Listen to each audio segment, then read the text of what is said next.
daawadayaal ku soo dhawaada wararkii iyo warbixinadii ugu dambeeyay caalamka iyo arrimaha Soomaaliya. Waxaan barnaamijkan ku eegaynaa shirkii dhexmaray garaadada SSC iyo maamulka Puntland. Waxaan kaloo eegaynaa haweeney Jarmalka ku dishay canug ay dhashay oo la xukumay iyo qodobka ugu dambeeya oo noqonaya Mareykanka oo u gurmaday wadanka Ukraine. Ku soo dhawaada warka oo faahfaahsan. Fadlan subscribe sar haddaad ku cusub tahay barnaamijka. Haddii aad horey noola socotayna like riix. Isimada SSC ee muddooyinkan dambe ku sugnaa magaalada Laascaanood ee gobolka Sool ayaa shalay gaaray magaalada Garowe ee xarunta maamulka Puntland. Faahfaahin dheeraad ah ayaa ka soo baxaya kulamo halkaasi ay ku yeesheen labada dhinac. Garaadada SSC waxay kulan xasaasi ah la yeesheen madaxweyne ku-xigeenka dowlad goboleedka Puntland iyo wasiirro ka tirsan maamulkaasi Puntland, kaasi oo looga wada hadlay xiisadda ka taagan magaalada Laascaanood. Kulankan ka dhacay magaalada Garowe waxaa sidoo kale diiradda lagu saaray sidii gargaar loo gaarsiin lahaa dadkii uu saameeyay dagaalka socda oo ay labada dhinac ku sheegeen inuu yahay xasuuq ba'an oo Somaliland ay weli halkaasi ka wado. Madaxweyne ku-xigeenka Puntland Axmed Karaash ayaa qoraal kooban ka soo saaray kulankan, waxaana uu sheegay in kulanka uu la qaatay isimada dhaqanka SSC ay uga wada hadleen xaaladda guud ee dagaaladu ay ka dhaceen, si gaar ah xasuuqa baahsan ee Somaliland ay ka wado magaalada Laascaanood. Wararku waxay sheegayaan in socdaalka ay isimada SSC ku tageen Garowe uu qayb ka yahay abaabul ciidan oo xoogan, kaasi oo la sheegay in loo diyaarinayo qaab beeleed, iyada oo magaalada Laascaanood ay gaareen ciidamo gurmad ah oo ka yimid dhinaca Puntland. Ciidamadan oo watay gaadiidka dagaalka iyo hub fara badan ayaa la sheegay inay tagi doonaan furimaha horeeto ee duleedka magaalada, halkaasi oo dhaqdhaqaaqa ciidan ka wado Somaliland. Isimada SSC ayaa inta ay joogaan caasimadda maamulka Puntland ee Garowe waxa ay booqan doonaan dadkii ku soo dhaawacmay dagaalka Laascaanood oo lagu dabiibayo isbitaalada magaalada Garowe.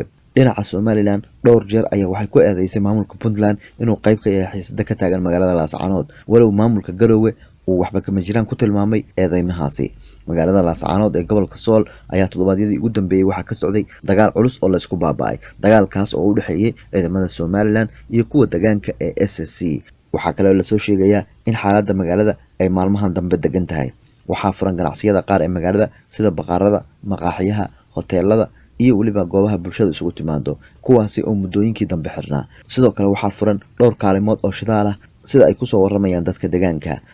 Ciidamada dagaalamaya ee labada dhinac ayaa waxay isku horfadhiyaan dhinaca waqooyi ee magaalada Laascaanood oo ka baxsan dhulka deegaanka. Mana jirto waan qayb ka ah inuu qaboobo dagaalka. Maalmaha soo socdana waxaa laga cabsi qabaa in dagaal culus uu dhaco oo faraha la iskula tago. Warar hoose waxay sheegayaan in Caynaba ay ka dageen diyaarado ay leedahay wadanka Djibouti, kuwaasi oo hub iyo rasaas u soo waday sida la sheegay ciidamada Somaliland ee saldhigyada ku leh dhinaca Laascaanood.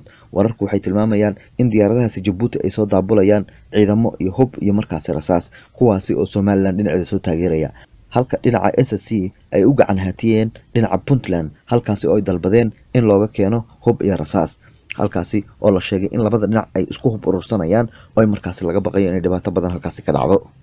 Wararka ka imaanaya wadanka Jarmalka waxa ay sheegayaan in xabsi daa'in lagu xukumay haweeney Soomaali ah oo lagu helay dambi ah inay ilmo yar oo dhashay ay mindi ku dishay. Dilka ilmahaas oo 3 bilood jir ahaa ayaa ka dhacay xarun loogu talagalay qaxootiga, waxayna arrintan aad uga naxisay dadkii magaaladaas deganaa oo dhan. Xeradaas ayaa la sheegay in la dejiyo dadka magangalyo doonka ah. Maxkamad ayaa la horgeeyay haweeneyda cunuga dishay oo aan magaceeda la shaacin, waxaana lagu riday xukun xabsi daa'in ah. Xerada uu dilkaasi ka dhacay waxa ay ku taalaa gobolka Bavaria, sida uu sheegay afhayeen u hadlay maxkamadda.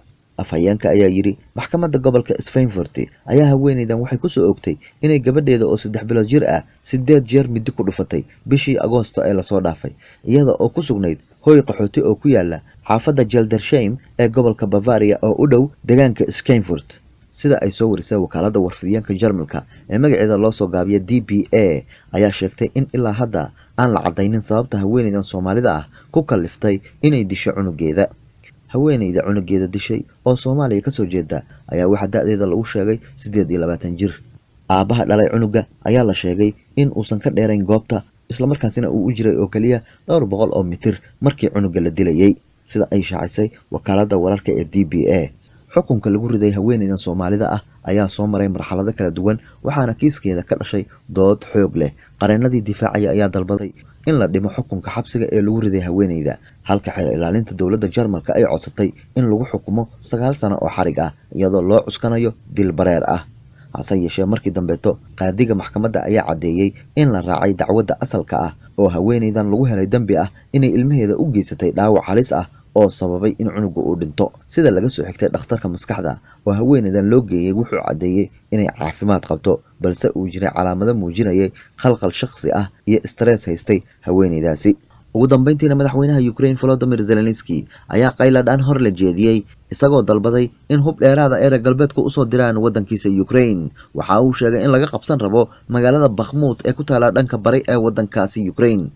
isagoo garab taagan madaxweynaha Latvia Mr. Iglis Levitis ayaa madaxweynaha Ukraine Zelensky waxa uu sheegay in militariga Ukraine ay aad u tabar daran yihiin isla markaasina ay la ildaran yihiin cilado ka haysta dhanka madaafiicda oo yar, rasaasta oo ka go'aysa iyo iyaga oo aan haysanin diyaaradaha dagaalka iyo taangiyo casri ah. madaxweynaha Ukraine ayaa qayladhaantan cusub waxa uu jeediyay maalnimadii shalay. baahida cusub ee madaxweynaha Ukraine uu ku dhawaaqay ayaa waxay imaanaysaa maalin kadib markii Mareykanka uu ku dhawaaqay in 400 milyan oo dollar oo gargaar militari ah uu siinayo wadanka Ukraine si ay isaga difaacdo weerarada uga imaanaya dhanka Ruushka. xogayaha arrimaha dibadda ee dalka Mareykanka Antony Blinken ayaa ku dhawaaqay in 400 milyan uu siinayo wadanka Ukraine. 400 milyan ayaa ka kooban taageero militari oo si degdeg ah looga dejinayo wadanka Ukraine. Antony Blinken ayaa sheegay in kaalmada militari ay ka kooban tahay rasaasta madaafiicda goobta, gantaalada loo yaqaan HIMARS ee horey Mareykanka u geeyay Ukraine iyo sidoo kale rasaasta ka dhacda taangiyada Bradley ee Mareykanka uu soo saaro. sidoo kale deeqdan waxaa ka mid ah gawaarida gaashaaman, hubka wax burburiya iyo qalabka dayactirka. wararku waxay sheegayaan in dagaalku uu si xun uga socdo magaalada Bakhmut ee bariga wadankaasi Ukraine, halkaasi oo Ruushku ay ku soo qulqulayaan. wararku waxay sheegayaan in ciidamada Ukraine ay diideen inay ka baxaan Bakhmut, taasi oo keentay in Ruushku uu afartan dhinac magaalada ka fariisto, taasi oo keentay in dagaal xoogan oo jilbaha la isku dhigtay uu haatan weli ka soconayo bariga magaalada, isla markaasina magaalada ay go'doonsan tahay. wararku waxay sheegayaan in Ruushku uu weli uusan la wareegin magaalada. ku dhawaaqista maaliyadan cusub ee Mareykanka ka imaanaysa ayaa imaanaysa kadib markii kooxda calooshood u shaqaystayaasha ee Wagner Group loo yaqaano ay hareereeyeen magaalada Bakhmut. Ukraine ayaa ku amartay dadka degan magaalada Kupiansk ee markaasi soo labaysa magaalada Bakhmut in ay ka baxaan magaaladaasi sababo la xiriira ciidamada Ukraine oo halkaasi u soo guuri doona, isla markaasina laga cabsi qabo inay magaalada Bakhmut soo faaruqiyaan. magaaladaasi Bakhmut oo ku faani jirtay inay degan yihiin 73,000 oo rayid ah, hase yeeshee ay hadda ku go'doonsan yihiin 3,000 oo rayid ah, ayaa la sheegay inay la tiicayso gaas yari, koronto la'aan iyo biyo la'aan halkaasi ka jirta. lama oga haddii hubka Mareykanku halkaasi uu geynayo uu difaaci karo magaalada Bakhmut. waxaase la xaqiijiyay in Ruushku uu afarta dhinac ka gubay magaalada Bakhmut, isla markaasina uu dul fariistay, isla markaasina ay ciidamada Ukraine gacantooda ka bixi rabto magaaladaasi Bakhmut.